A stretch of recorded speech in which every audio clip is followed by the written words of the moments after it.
Meus amados irmãos, a paz do Senhor Jesus, domingo agora começa um novo trimestre, o terceiro trimestre de 2025. Vamos estudar aí o livro de Atos dos Apóstolos, que é um livro histórico do Novo Testamento, ok? O livro aí muito importante da fé cristã, da propagação do Evangelho. Bom, Atos dos Apóstolos tem uma abrangência muito grande, desde o derramamento do Espírito Santo ali em Atos capítulo 2, aonde houve a inauguração da igreja. O Espírito Santo foi derramado e o Espírito Santo impulsionou os apóstolos cristãos a propagar o Evangelho. Então, o livro de Atos dos Apóstolos tem a narração de 32 países, 54 cidades e 9 ilhas no Mediterrâneo. Você vê aí a abrangência, né, do cristianismo, a propagação do cristianismo desde da inauguração da igreja, desde o derramamento do Espírito Santo. 32 países, 54 cidades e 9 ilhas. É uma expansão. Então, Atos dos Apóstolos vai narrar a expansão do Evangelho, vai narrar ali, desde o seu derramamento do Espírito Santo, a perseguição da igreja e o Evangelho sendo pregado em Samaria e nos confins da terra. Bom, eu estou aqui com a revista, meus amados irmãos. Na introdução nós fizemos aí um panorama geral, nós fizemos uma visão geral. Atos dos Apóstolos pode ser dividido aí em duas partes, tá? Do capítulo 1 ao 12, o capítulo 1 ao 12 é o ambiente judaico, a igreja é inaugurada ali em Jerusalém. Então, Jerusalém ali é a igreja, é a cidade aonde surgiu ali a igreja, né? A igreja foi inaugurada no ambiente judaico em Jerusalém. Então, do capítulo 1 ao capítulo 12 é a igreja em Jerusalém. Então, toda a história que se passa no ambiente judaico. Então, ali temos como um personagem principal, o livro dá muita ênfase ao apóstolo Pedro. Pedro como líder ali da igreja no ambiente judaico. Então, nós temos aí essa divisão do 1 ao 12. A segunda divisão do livro de Atos dos Apóstolos é do capítulo 13 ao 28. Então, nós vemos aí já o evangelho se propagando aos gentios. Então, do 13 ao 28, nós vamos ver aí um novo cenário, a propagação do evangelho aos gentios, tendo como personagem principal aí o apóstolo Paulo, aquele que foi perseguidor da igreja, aquele que encarcerou muitos cristãos no cárcere, na prisão, mas que teve um encontro com o Senhor e foi separado para apóstolo. Então, a partir do capítulo 13 até o último capítulo 28, nós temos aí um ambiente gentílico, um ambiente onde o evangelho chega até os pagãos da época, né? E tendo como personagem principal o apóstolo Paulo, que foi um instrumento de Deus para disseminar o evangelho em várias regiões na Ásia Menor, chegando na Europa e em Roma, que era a capital do império, a maior cidade cosmopolita da época. Então nós temos essa divisão do capítulo 1 ao 12, ambiente judaico, do capítulo 13 ao 28, um ambiente gentílico ali, tendo como personagem principal o apóstolo Paulo. Bom, meus amados irmãos, o autor, o tópico 1 aí vai falar a respeito das características do livro de Atos. O autor do livro de Atos é o mesmo que escreveu o terceiro evangelho, Lucas. Então, Lucas, ele é o autor do livro de Atos. Então, Atos dos Apóstolos, na verdade, é uma continuação, é um segundo volume do tratado que Lucas está escrevendo. Então, Lucas, ele é o autor do evangelho, do terceiro evangelho, e também desse livro de Atos dos Apóstolos, que é uma unidade, né? Nós vamos falar mais sobre isso. Lucas Atos é uma unidade, é uma obra lucana, literária, teológica. Então aí nós temos o autor Lucas, tá? Eusébio de Cesareia, nós citamos aí Eusébio de Cesareia, que foi um historiador do quarto século, respeitado, Eusébio de Cesareia, que estava próximo ali, né, a todos os eventos que aconteceram no cristianismo, então no quarto século. Eusébio de Cesareia vai ratificar que Lucas escreveu realmente o terceiro evangelho e Atos dos Apóstolos. E Lucas, ele era oriundo da cidade de Antioquia. Então, Lucas, ele é o único gentio que vai escrever um livro aí da Bíblia.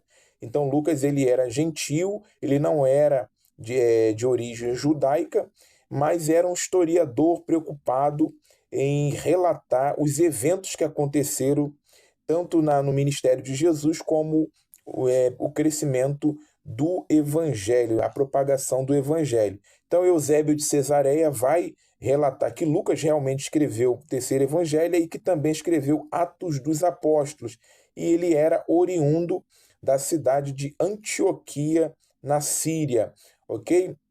Então, Lucas é considerado aí, relatado pela Bíblia como sendo um médico, uma pessoa estudada, uma pessoa capaz, né? Um médico amado, diante aí do Colossenses 4,14, a referência a Colossenses 4,14, diz que Lucas ele era um médico, né? Então tem vários termos dentro do livro de Atos dos Apóstolos e também do Evangelho que vai constatar ali várias terminologias médicas que constata que realmente Lucas foi o autor, né, desse livro. Então, meus amados irmãos, quem foi o autor de Atos dos Apóstolos? Lucas, tá? Lucas, que não foi discípulo de Jesus, Lucas não foi discípulo de Jesus, mas era um gentio, um historiador que procurou saber, né, de toda a história, fez um levantamento, pesquisas, e aí diante de um personagem, ele quis relatar para um personagem chamado Teófilo. Isso ele já relata isso lá no terceiro evangelho, em Lucas, no primeiro capítulo, ele já cita Teófilo como o destinatário tanto do evangelho como também do livro de Atos, ok? Então, o autor é Lucas, tá? Temos aí evidências históricas citando aí Eusébio de Cesareia, Irineu de Leão, também um dos pais da igreja. Irineu vai ratificar, confirmar que realmente Lucas escreveu Atos dos Apóstolos, tá? E a data? Em que data foi escrita Atos dos Apóstolos? Então, nós temos aí o relato da prisão de Paulo, né? No último capítulo, nós temos aí o evento da prisão de Paulo. A prisão de Paulo aconteceu ali por volta do ano 62, né? Do ano 62. Então, nós temos aí uma, uma questão de datas, de contradições, né, de de teólogos que afirmam que a data foi mais tardia do que 60, 62, porque depois da prisão de Paulo não há mais relatos, né, de Lucas falando mais nada sobre isso, tá? Então o livro de Atos termina ali com a prisão de Paulo, e a prisão de Paulo aconteceu no ano 62, ok? E alguns teólogos dizem que o livro de Atos teve uma produção mais tardia, porque alguns dizem que Lucas pegou algum relato do material de Marcos, não é, do Evangelho de Marcos.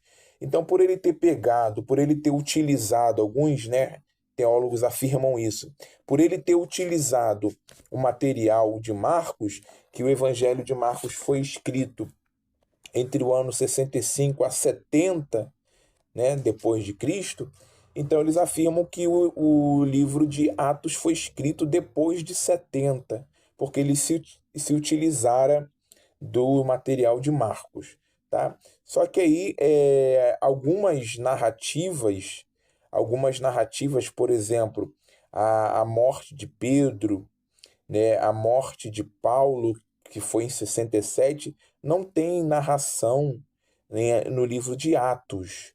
Então, provavelmente, o livro de Atos foi escrito antes de 64, né? Antes de 64, antes de 67. Porque não tem narração da morte de Pedro e não tem a narração ali do que aconteceu com o julgamento de Paulo. Então, Paulo foi preso em 62 e depois não teve mais relatos no livro de Atos do que aconteceu com Paulo depois disso. Então, provavelmente, o livro de Atos foi escrito ali entre o ano 61 e 62, culminando com a prisão de Paulo, onde não tem mais registros. Então, aí, a data mais aceita, do livro de Atos é entre 61 e 62, com a prisão de Paulo. Tá ok? Alguns admitem que foi escrito mais tarde por causa da questão do material de Marcos, porque o livro de Marcos foi escrito mais tarde. Mas, por não haver relatos da queda de Jerusalém, por não haver relatos da morte de Pedro, da morte de Paulo, por não haver esses relatos, então admite-se, né, a maioria dos teólogos, que o livro de Atos dos Apóstolos foi escrito entre 61 e 62. Bom, 1.3, no subtópico 1.3, nós falamos da expansão geográfica, né? Então, o evangelho se expandiu muito e o livro de Atos vai relatar a respeito dessa expansão geográfica do evangelho. Bom, ali havia ali a promessa, né? E serão minhas testemunhas, né? Tanto em Jerusalém como em Judéia, até os confins da terra. Então, essa é a palavra, esse é o versículo-chave. Esse é o versículo-chave do livro de Atos, né? O capítulo 1, versículo 8. E serão minhas testemunhas, tanto em Jerusalém como em toda a Judéia, Samaria, até os confins da terra. Então, aí já Lucas, usando aí esse termo, já admite-se que o evangelho começou em Jerusalém, chegou na Judéia, Samaria e aos confins da terra. Então, essa era a determinação do Senhor Jesus e a igreja receber o Espírito Santo. Então, a expansão geográfica do evangelho é enorme. A expansão geográfica vai subindo para o norte e em direção ao oeste. São 32 países envolvidos na expansão do evangelho, são 54 cidades envolvidas ali em Atos dos Apóstolos com o crescimento do evangelho, são 9 ilhas no mar Mediterrâneo envolvidas no crescimento do evangelho. Então, vamos ver, meus amados irmãos, que o poder que a igreja, o poder que eles receberam ali em Jerusalém, mas recebereis a virtude, né? O poder, o dunamis, o poder, esse poder dentro deles impulsionaram para que eles viessem a propagar o evangelho com poder, com ousadia, com intrepidez. Então, a expansão geográfica do evangelho foi enorme, e Atos dos Apóstolos vai narrar essa expansão do evangelho através do poder do Espírito Santo. Então, o Espírito Santo, ele é o agente ali da propagação do evangelho, tá? Então, aí alcançando, abrangendo 32 países, 54 cidades e 9 ilhas no Mediterrâneo. Então, o cristianismo teve essa abrangência, essa expansão geográfica. Atos dos Apóstolos é um livro histórico que vai trazer todos os detalhes, não todos os detalhes de todas as cidades, de todos os lugares que o evangelho foi alcançado. O Atos dos Apóstolos não é uma biografia dos apóstolos. Não é uma biografia dos apóstolos, e Atos dos Apóstolos não é um livro que vai detalhar todos os lugares que o evangelho chegou. Atos dos Apóstolos não vai detalhar todas as cidades aonde chegou o evangelho, mas Lucas tem uma intenção ali, uma intenção teológica, de que o evangelho foi crescendo, foi se expandindo ao norte, ao oeste, até chegar na capital, Roma. Então, a intenção teológica de Lucas é levar o evangelho na sua narrativa, levar o evangelho de Jerusalém, do ambiente judaico, até chegar a Roma, a capital do império. Porque chegando na capital do império, estaria chegando em todo o mundo, né? Em todo o mundo conhecido, porque era a maior cidade, era uma cidade cosmopolita, a capital do Império Romano. Então, existe uma intenção teológica em Lucas.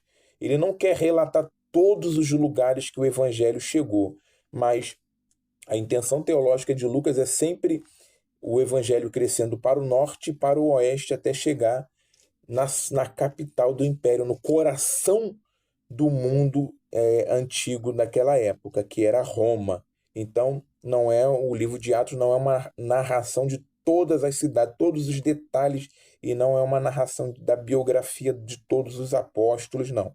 Existe uma intenção literário-teológica de Lucas, ok? No tópico 2, nós vamos fazer uma estrutura, comentamos aqui a estrutura teológica dessa obra lucana, ok? Então, no 2.1, existe uma composição, Lucas, Atos, no Evangelho de Lucas, com Atos dos Apóstolos. É uma composição que foi aí dividida em dois, mas que poderia ser uma obra só, um tratado só, né? Podemos chamar de tratado, o Tratado Lucano. Então, Atos dos Apóstolos seria a segunda divisão, né? O segundo volume. Atos dos Apóstolos seria o segundo volume da obra lucana, que começou ali com a narração do ministério de Jesus na Galileia, indo para o centro, chegando na Judéia e em Jerusalém. Então, existe uma conexão do Evangelho de Lucas com Atos, porque é o mesmo autor. É o mesmo autor. Quando você lê o Evangelho de Lucas, você vê ali que existe uma intenção teológica de narrar o ministério de Jesus desde a Galileia, indo para o centro, chegando na Judéia e culminando em Jerusalém, onde ele é julgado, aonde ele é morto e aonde ele ressuscita, em Jerusalém. E Atos dos Apóstolos é uma continuidade desse tratado, desse projeto literário teológico de Lucas.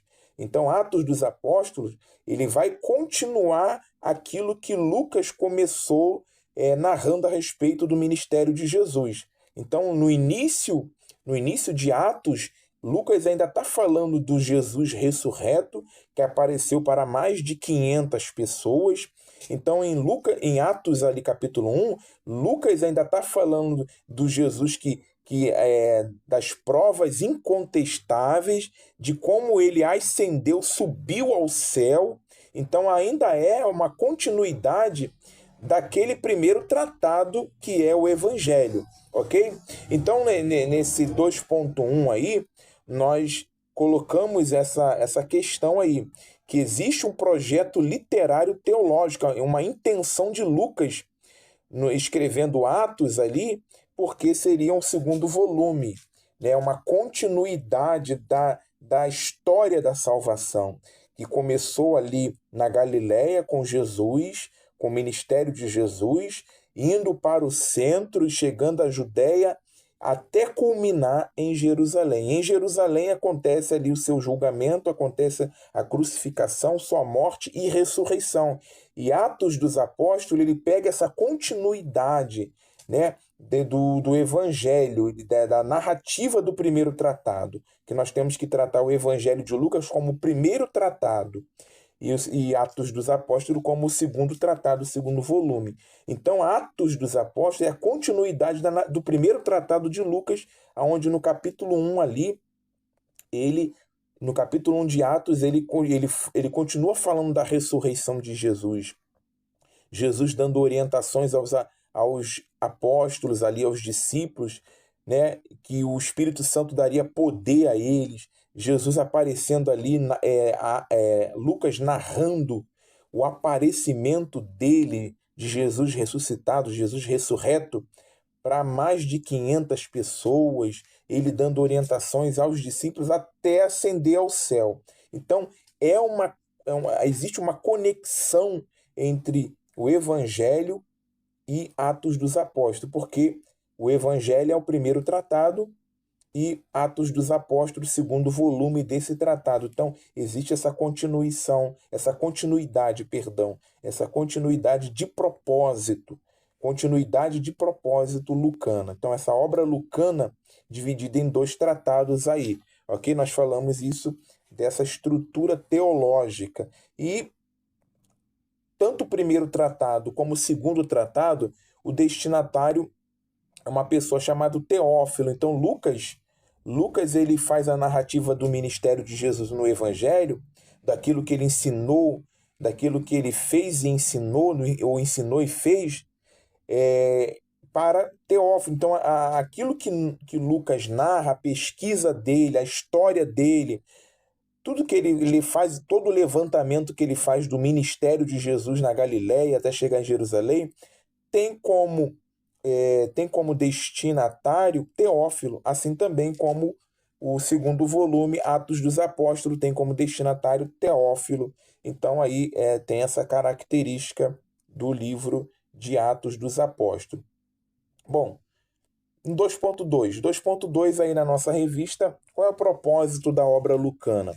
Bom, o propósito de Atos dos Apóstolos é fazer a narrativa da expansão do Evangelho, da expansão de como o Evangelho foi vitorioso, de como o Evangelho saiu do ambiente judaico, de Jerusalém, de como o Evangelho nasceu ali em Jerusalém, né, num lugar ali judaico, e chegou em várias localidades, em vários ambientes gentílicos, em vários ambientes de pagãos, até chegar ao coração do mundo antigo, que foi Roma.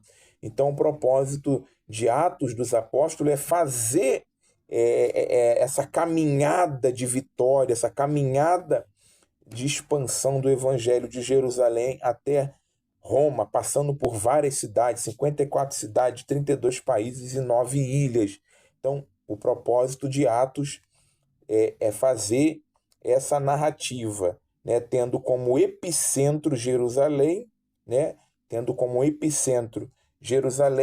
o epicentro religioso, até chegar o epicentro político da época, que foi Roma. Então, esse é o propósito. Existe aí o propósito literário, teológico, nessa obra lucana. O propósito é esse, é fazer essa narrativa da expansão, de como o evangelho foi vitorioso. Essa questão. Tópico 3, no tópico 3 nós vamos trazer a questão do que levou a igreja a crescer. Qual foi o agente, né? Qual foi o motivo que a igreja cresceu? Foi, na verdade, o Espírito Santo. O Espírito Santo derramado, o Espírito Santo como promessa, o Espírito Santo como algo prometido. Então, através do poder do Espírito Santo, a igreja ela vai se expandir. Então, o Espírito Santo ele é o agente da salvação em Atos. Alguns historiadores, né, eles dizem que o nome do livro poderia até se chamar Atos do Espírito Santo, porque o Espírito Santo ele é o agente ali, ele é o que impulsiona a igreja. Então, alguns dizem que deveria o livro ser chamado Atos do Espírito Santo e não Atos dos Apóstolos. Então, o Espírito Santo ele impulsiona os apóstolos, o Espírito Santo impulsiona os cristãos a propagar o evangelho. Então, o Espírito Santo ele é derramado na igreja, existe a promessa de ficar em Jerusalém, e em Jerusalém eles recebem essa promessa. Existe também os apóstolos, os discípulos acreditavam que esse derramamento era uma promessa escatológica, né? Diante das profecias dos profetas, eles acreditavam que esse derramamento era o cumprimento, né, da restauração de Israel como um reino, porque isso está diante das profecias dos profetas do Antigo Testamento. Os profetas do Antigo Testamento profetizaram que nos últimos dias o Espírito Santo, o Espírito do Senhor, né, seria derramado, aonde Israel seria restaurado, aonde Israel seria uma grande nação de novo. Então, por isso que os discípulos perguntaram a Jesus se esse era o tempo, se aquele era o tempo aonde ele iria, aonde Deus iria restaurar o reino, né? Entregaria o reino, né, a Israel. Então, por quê? Porque existia na mente dos discípulos essa esperança escatológica por causa do derramamento do Espírito Santo. Sendo que, primeiro, Jesus vai ensinar os discípulos que, primeiro, o evangelho teria que ser pregado em todas as nações. Então, o Jesus ele fala: olha, isso não compete a mim, mas ao Pai, mas recebereis poder ao descer sobre vós o Espírito Santo. Então, eles tinham, os discípulos, eles tinham essa dúvida, né? Eles tinham essa dúvida, ou até mesmo a esperança, né? Que esse derramamento seria aquilo que os profetas profetizaram, ou seja, que esse derramamento seria os últimos dias e seria a restauração do reino de Israel. Então existia entre os discípulos o caráter escatológico na mente deles. Na mente dos discípulos, aquele derramamento do Espírito tinha caráter escatológico de restauração de Israel a um reino, né? A Israel ser um reino, primeiro a derrotar os seus opressores, derrotar os seus opressores e Israel se tornar uma nação, um reino poderoso novamente. Então, os profetas do Antigo Testamento, eles profetizaram que os últimos dias seria assim, né? O derramamento do Espírito do Senhor, e sendo que uma das evidências seria a restauração de Israel à potência, a um reino. Mas Jesus diz para os discípulos que não compete a ele, mas que o evangelho deveria ser pregado primeiro a todas as nações. Então, meus amados irmãos, nós vamos ver que o livro de Atos dos Apóstolos é um livro espetacular. Nós vamos ver que o livro de Atos dos Apóstolos vai começar a narrativa ali em Jerusalém, vai ter a perseguição aos cristãos, vai ter a morte ali do apóstolo de Tiago, vai ter a perseguição, vai ter ali a instituição daqueles que iam servir as mesas, né, de servir as mesas, o protodiaconismo, né, ali não é a instituição do diaconismo, mas é o protodiaconismo ali. Então, nós vamos ver o crescimento da igreja, a igreja se expandindo, a igreja indo para Samaria, os samaritanos aceitando o evangelho. Nós vamos ver a igreja chegando em Antioquia, chegando em Éfeso, chegando em Colossos, chegando na Europa, chegando em Filipos, na Macedônia. Então o evangelho foi se expandindo com o poder do Espírito Santo. Eles foram cheios do Espírito Santo. Então, é um livro interessante, é uma obra lucana. Lucas vai fazer essa narrativa de forma espetacular. Tá? Então, Lucas, Atos, ou seja, o Evangelho, o terceiro Evangelho, e Atos dos Apóstolos, poderia ser considerada aí uma unidade, um projeto literário teológico de Lucas, com a intenção de narrar o ministério de Jesus desde a Galileia, chegando a Jerusalém, e continuando o tratado teológico de Lucas em Atos. Atos narrando a expansão da igreja até chegar em Roma. Então, que Deus abençoe os irmãos, em nome de Jesus. Domingo agora nós temos aí a primeira lição dessa revista aqui, ó. Dessa revista, você é o nosso convidado. Compartilhe esse vídeo. Um abraço ao pessoal da Bahia, um abraço ao pessoal de Juiz de Fora, um abraço ao pessoal de Teresópolis, um abraço ao pessoal de Magé, de todos aqui de Guapimirim. Que Deus abençoe a todos os irmãos. Estamos aí nos 5 anos da revista Shekinah.